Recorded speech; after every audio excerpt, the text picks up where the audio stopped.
তখন থেকে মহারাজ কি লিখছেন খাতায়? মনে হচ্ছে সকাল থেকে চিন্তা ওনার মাথায়। হ্যাঁ, তাই মনে হচ্ছে। আমাদের সাথে কোনো কথাই বলছেন না, শুধু লিখে চলেছেন। একজন মানুষ মনোযোগ দিয়ে কাজ করছেন আর তোমরা ক্রমাগত বকে চলেছো। না, আসলে মহারাজ কি কারণে চিন্তিত সেটা জানতে না পারলে আমাদেরও চিন্তা হয় বই কি। হুম। অর্থ বুঝলে, অর্থ। রাজকোষের অবস্থা খুবই খারাপ। আর সামনেই তো শিবরাত্রি পুজো। কিভাবে যে কি হবে কিছুই বুঝতে পারছি না। মহারাজ, এরকম হলে এবারে কিভাবে পুজো হবে? শিবরাত্রির পুজোয় তো অনেক খরচ। এত লোকজন আসেন, তাদের জন্য ভোগের প্রসাদের ব্যবস্থা করা তো মুখের কথা নয়। এবার তোমাদের সবাইকে দায়িত্ব নিতে হবে। আমরা সবাই। কি দায়িত্ব মহারাজ? আমি গতকাল তোমাদের রানীমার সাথে এই ব্যাপারে কথা বলেছি। রানীমা কি বললেন মহারাজ? দেখো, তোমরা সব সভাসদেরা যদি মুক্ত হস্তে দান করো আর রাজকোষ থেকেও যতটা সম্ভব অর্থ সাহায্য দিয়ে এবারে পুজো এবং ভোগের আয়োজন তাহলে সুসম্পন্ন করা যাবে। দানের চেয়ে বড় পুণ্যকর্ম আর কি আছে? যে সভাসদ সবচেয়ে বেশি দান করবে তাকে পরে কিছু অর্থ সাম্মানিক হিসেবে দেওয়া হবে। আচ্ছা মহারাজ। তাহলে আজ রাজসভার আলোচনা এইটুকুই রইল, বাকি কথা পরে হবে। বলি গিন্নি, আমি খুব সমস্যার মধ্যে আছি বুঝলে। হ্যাঁ, তোমার তো অর্থের টান ধরলেই আমার কথা মনে পড়ে গো। কি করে বুঝলে? বাবা, বুঝবো না? এতদিন ধরে তোমার সাথে সংসার করছি, তাও বুঝবো না? আমি কি আজকাল আর তোমার কাছে চাই বলো? আমার মা আমার নাম রেখেছিল পার্বতী, আর বলেছিল দেখিস তুই ভগবান শিবের মতন বর পাবি। তোমাকে পেয়েছি, কিন্তু সাথে পেয়েছি অভাব। হ্যাঁ, সে যতই অভাব হোক, মন্ত্রী মশাইয়ের মতো স্বভাব তো নষ্ট করিনি গিন্নি। সেই জন্যেই তো তোমার সংসারে পড়ে আছি গো, নইলে কবে এই চাল চুলোহীন সংসার ছেড়ে চলে যেতুম। হ্যাঁ, বলছি শোনো না, এই কিছু মোহরের খুব দরকার। এবার মন্দিরে শিবরাত্রির পুজো হবে, কিন্তু মহারাজ তেমন খরচ করতে পারবেন না। তাই তাই কি? তাই আমাদের সব সভাসদদের বলেছেন দান করবার জন্য। এই দেখো, আমার যা গয়নাগাটি ছিল সবই তো বন্ধক রাখা আছে, নইলে বলতাম। আরে বাবা, সে তো জানি, কিন্তু আর কোনো উপায় নেই। কি বলি বলো তো? দেখি কি করা যায়। আরে বাবা রে বাবা, এত চিন্তা ভাবনা না করে বাবা মহাদেবের ওপর ভরসা রাখো গো, উনি কোনো একটা পথ দেখাবেন। দেখো, দেখা যাক গিন্নি, উনি এখন আমার আশা ভরসা।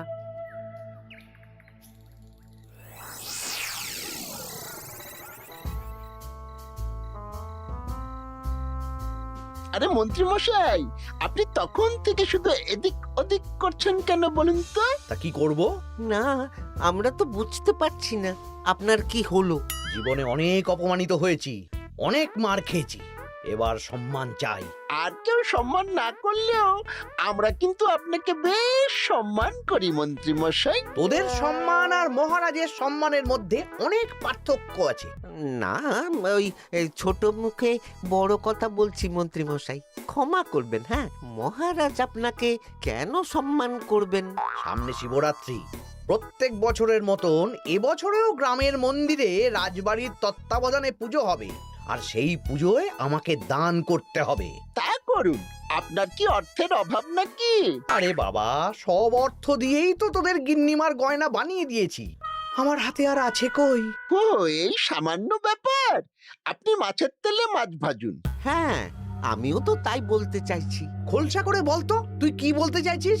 মানে আমি বলতে চাইছি, আপনি আমাদের দায়িত্ব দিন, আমরা রাজ্যবাসীদের থেকে চাঁদা তুলবো, ভিক্ষে করব। আরো অনেক কায়দা করে অর্থ উপার্জন করে আপনার হাতে দেব, আর সেই অর্থ আপনি নিজের বলে চালিয়ে দেবেন। ব্যাস, তাহলে তো আমার 90% চিন্তাই মাথা থেকে নেমে গেল। ব্যাস, আর কোনো চিন্তা নেই।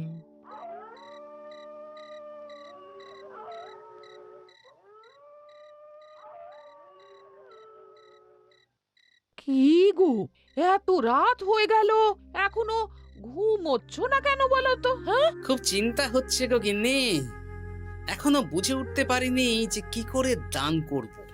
শুধু অর্থদানই কি দান নাকি গো? শিব ঠাকুর তো আমাদের প্রত্যেকের মধ্যেই রয়েছেন গো। হ্যাঁ, তা তো তিনি আছেন। তুমি বরং ভক্তদের সহযোগিতা করো। পুজোর দিন ভক্তরা দূর থেকে যাতে মন্দিরে আসতে পারে সেই ব্যবস্থা করো। মন্দির প্রাঙ্গণ পরিষ্কার পরিচ্ছন্ন রাখো। হ্যাঁ, ঠিক বলেছো গিন্নি, এটা তুমি ঠিক বলেছো।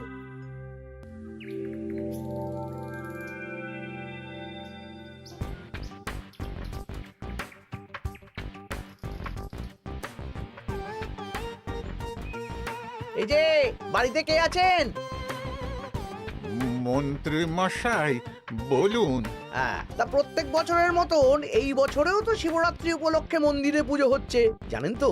হ্যাঁ, সে তো জানি, কিন্তু আমার গিন্নির পায়ে এত ব্যথা যে এবারে আর জল ঢালতে যেতে পারবে বলে তো মনে হয় না।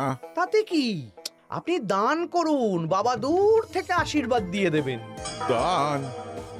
তা কিসের দান? এত ধুমধাম করে পুজো হবে, তার দান। এ কি, এতদিন ধরে মন্দিরে তো দান দেওয়ার কোনো ব্যাপার ছিল না। এবার আছে। দান করা সবচেয়ে বড় ধর্ম। আহ, আমরা বুড়ো বুড়ি খুব অল্প অর্থে সংসার চালাই। আমাদের ছেলে যেটুকু পাঠায় তা দিয়েই চালাই। আমরা আর কি দান করব মন্ত্রী মশাই? দরকার হলে কদিন না খেয়ে থাকবেন, বাবার নামে উপোস করবেন, আর যে দান করবে না আমি তাকে এই রাজ্যে থাকতে দেব না। ওরে বাবা রে, দিচ্ছি দিচ্ছি দিচ্ছি।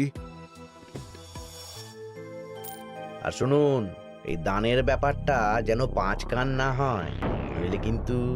ওরে বাবা, না না না, ঠিক আছে ঠিক আছে। আজকে সারাদিনে ভালোই রোজগার হয়েছে, কি বলিস বটা? হ্যাঁ, কালকে আবার সারাদিন চাঁদা তোলা হবে। চাঁদা নয়, বল চাঁদার নামে দান তুলছি। হ্যাঁ, আর যা ভয় দেখাচ্ছি, কেউ ভয় মুখ খুলবে না। এই তো যাই, এরকম চলতে থাকলেই আমাকে সেরার সেরা দানি হওয়া থেকে কেউ আটকাতে পারবে না। এই তুমি এই ভর দুপুরে বস্তা কাঁধে নিয়ে কোথায় যাচ্ছ গো? একটু জঙ্গলের দিকে যাচ্ছে গিন্নি, শুকনো কাঠ নিয়ে আসি। পুজোর দিন তো ভোগের রান্না করতে জ্বালানি লাগবে, দেখি শুকনো কাঠ নিয়ে রাজবাড়িতে দিয়ে আসবো। বেশ বেশ বেশ, যাও। হে দেবাদিদেব মহাদেব, তুমি একটু দেখো বাবা।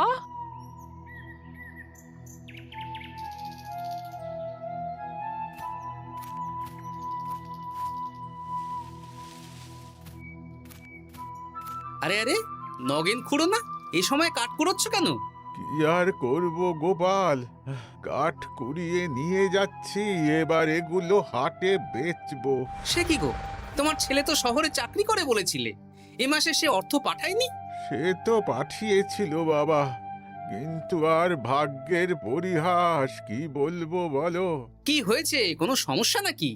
না না না, সমস্যার কথা জানানো যাবে না, জানালেই আমাদের বিপদ। আরে কি হলো, চুপ কেন? কি গো খুড়ো, কিছু বলো। কাউকে বলবে না তো বাবা? না না, বলো না, আমি কাউকে বলবো না, আমাকে বিশ্বাস করতে পারো। আসলে আজকে সকালে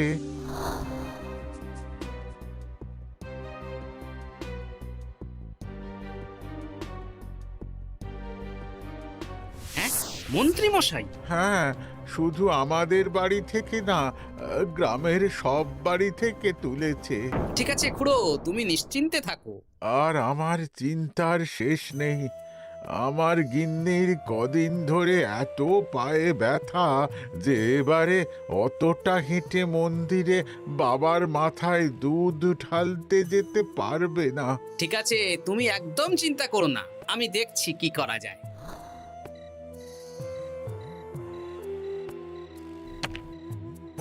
প্রহরী, এটা ভাড়ার ঘরে রেখে দিয়ে এসো। বলো গোপাল দিয়েছে, ভোগ রান্নার সময় জ্বালানি লাগবে তো, তাই এই কাঠ দিয়ে গেলাম। আচ্ছা গোপাল দাদা।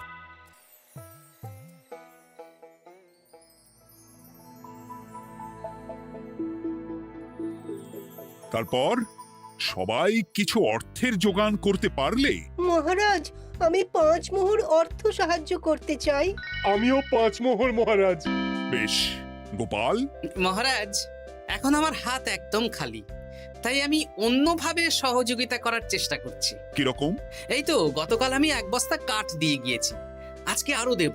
তারপর আগামীকাল মন্দির চত্বর পরিষ্কার করব, আগাছা পরিষ্কার করব, পুজোর দিন ভিড় সামলাবো, যারা দূর থেকে আসবে তাদের একটা গরুর গাড়ি করে নিয়ে আসবো। আচ্ছা, বেশ বেশ, কর। মন্ত্রী, মহারাজ, এই নিন।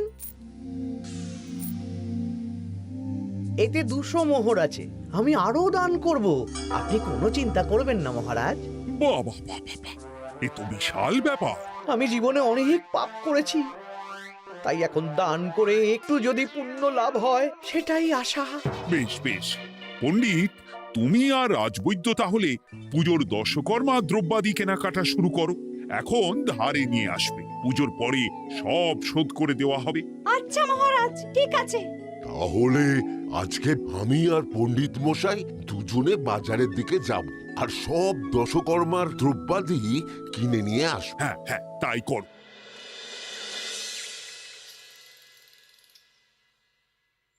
এই ঘটা পুঁটির বাবা একটা কানা করিও চাঁদা দেয়নি। হ্যাঁ, আমার মাথায় একটা বুদ্ধি আছে। কি বুদ্ধি? দেখ, ওদের বাড়ির বাইরে একটা শাড়ি ঝুলছে। শাড়িটা দেখে খুব একটা ওই পুরানো মনে হচ্ছে না। ওটা হাত সাফাই করে বাজারে বেচে যা অর্থ পাবো সেটাই মন্ত্রী মশাইকে দেব, তাই তো? একদম তাই।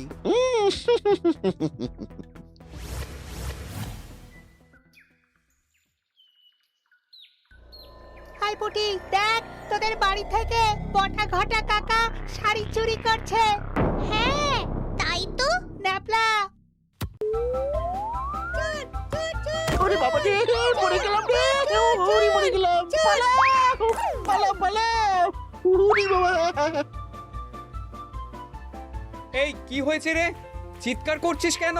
আর বটা ওভাবে পালালো কেন? এই বটা ঘটা কাকা ওই পুটির মায়ের শাড়ি চুরি করে পালাচ্ছিল, আমরা ধরে ফেলেছি। সাব্বাস, এই তো চাই। তার মানে মন্ত্রী মশাই এখন দান করার জন্য চুরিও করাচ্ছে। বাহ! কি ভাবছো গোপাল দাদা? না, কিছু না। আচ্ছা পুটির বাবা, তোমাদের বাড়ি মন্ত্রী মশাই চাঁদা তুলতে আসেননি? এসেছিলেন তো, কিন্তু আমি বলে দিয়েছি আমি পারবো না। নিজেদের বীজ ধান কেনার অর্থ নেই, চাঁদা দেবো কি করে? আচ্ছা, এই ব্যাপার, এবার বুঝতে পেরেছি। অনেক ভয় দেখালেন, চমকালেন, কিন্তু কিচ্ছু দিইনি। তাই বটা ঘটা চুরি করতে এসেছিল, বুঝেছি। বেশ, এই সাবধানে থেকো। কিভাবে যে সংসার চালাবো? শোনো পুটির বাবা, তুমি এক কাজ করো। বলো। জঙ্গলে অনেক ধুত্র গাছ, আকন্দ গাছ আছে। তুমি পুজোর দিন সকাল থেকে মন্দিরের কাছে একটা ফুল মালা বেলপাতার দোকান দাও। এটা ভালো বুদ্ধি দিয়েছো। আমি তো এখন মন্দির প্রাঙ্গণ সাফ সাফাই করতে যাচ্ছি, আমি বরং কাজের ফাঁকে তোমার জন্য একটা ছাউনি দিয়ে মন্দিরের কাছে দোকান বানিয়ে দেব। তাহলে তো খুবই ভালো হয়। এই পুটি, তোরাও আমার সাথে চল, হাতে হাতে সাহায্য করবি। চল চল চল। চলো গোপাল দাদু।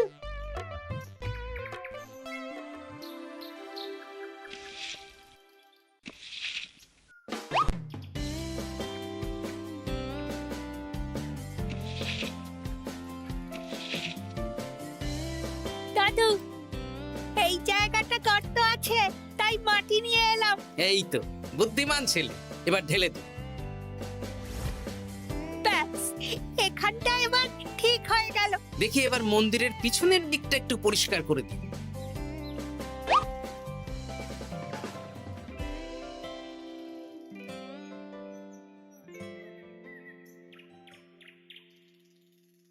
জয় মহাদেব। কি কিসের আওয়াজ হলো? হ্যাঁ দাদু, কিরকম একটা টং করে আওয়াজ হলো। দেখি তো। আরে বাবা, এটা ঘোড়া মনে হচ্ছে। হ্যাঁ তাই তো মনে হচ্ছে। জয় মহাদেব। বের করো বের করো। এই তো।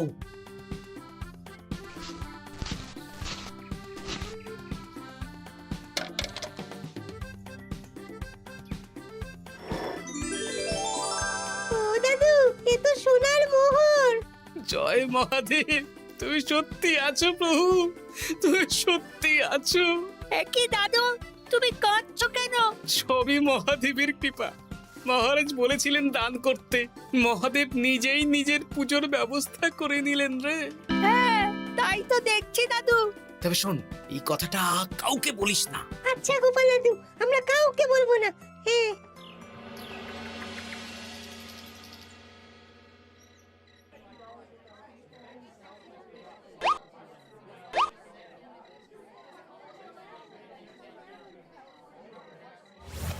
এবার আগামীকাল পুজো।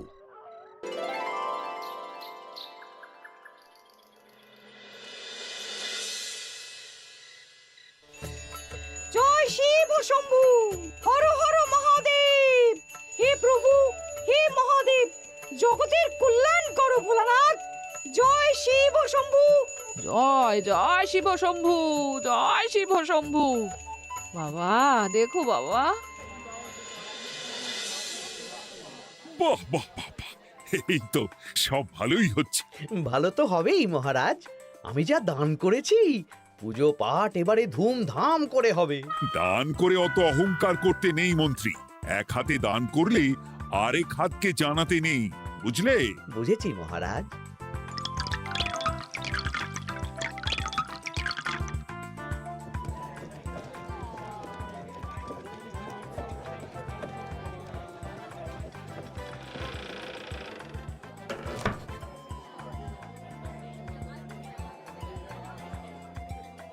আসুন খুড়িমা, আপনি আসুন।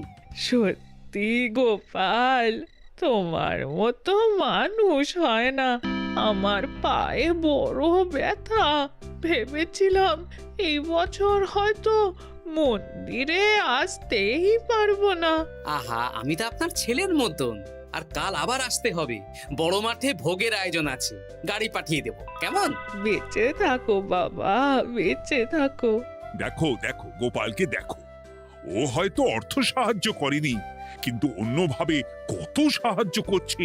এই মন্দির প্রাঙ্গণ থেকে সব আগাছা পরিষ্কার করেছে। মহারাজ, আপনার সাথে কিছু কথা আছে। কি কথা? এখানে বলা যাবে না, যা বলবো আড়ালে। আচ্ছা চল।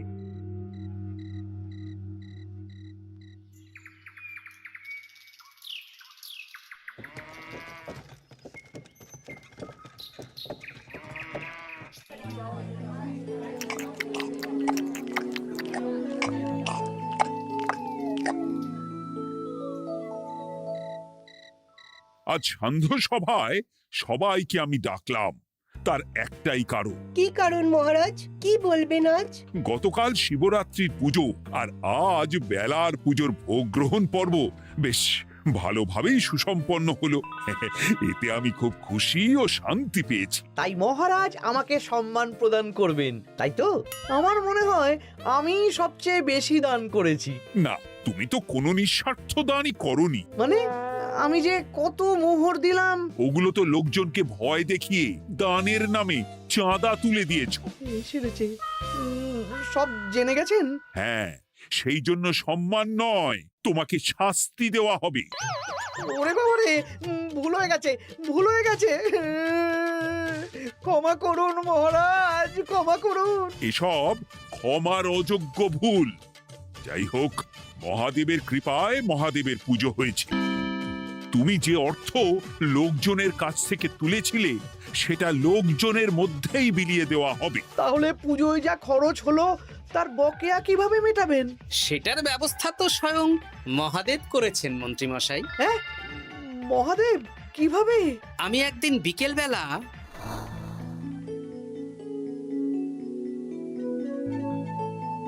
ওরে বাবা, এক ঘোড়া সোনার মোহর। হ্যাঁ, এক ঘোড়া সব মহারাজকে দিয়ে দিয়েছি। আর এই দান সংক্রান্ত যে অর্থ সাম্মানিকের কথা বলেছিলাম তা পাবে গোপাল। ধন্যবাদ মহারাজ। তবে মন্ত্রী মশাই যে অর্থ লোকজনের কাছ থেকে বলপূর্বক তুলেছেন সেটা দিয়ে গরিব চাষি ভাইদের বীজ কেনার অর্থ দান করা হবে।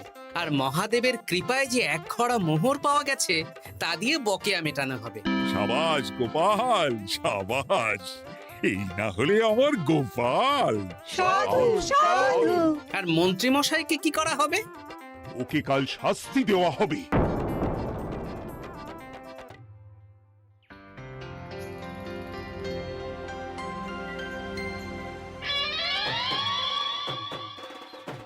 ও মহাদেব, ও শিব ঠাকুর, আমাকে ক্ষমা করে দিন, ক্ষমা করে দিন আমাকে। ওসব না বলে একবার কান ধরে উঠবস করুন আর একবার করে বলুন, জয় মহাদেবের জয়। জয় মহাদেবের জয়, জয় মহাদেবের জয়, জয় মহাদেবের জয়। সবই মহাদেবের দান।